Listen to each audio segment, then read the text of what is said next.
Pak Ogah si Unyil meninggal dunia, riwayat sakitnya terungkap. Dia juga sempat mengungkap waktu meninggalnya Pak Ogah. Tadi meninggalnya jam 19.30 waktu Indonesia Barat, kata Yuyun saat dihubungi via telepon. Kondisi kesehatan Pak Ogah memang terus menurun dalam beberapa bulan terakhir. Pak Ogah hanya bisa terbaring di kasur dan sudah kehilangan semangat hidupnya. Pak Ogah bahkan sudah sering mengungkapkan keinginannya untuk mati kepada Yuyun. Kalau mau ke rumah sakit, nolak terus, sudah enggak mau mati. Tuh lihat, maksudnya badannya sudah habis, ujar Yuyun Widayanti dalam wawancara terakhirnya.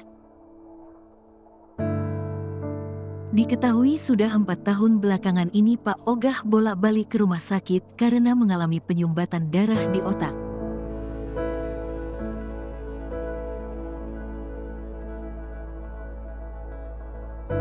Hal tersebut membuatnya mengalami kesulitan berbicara.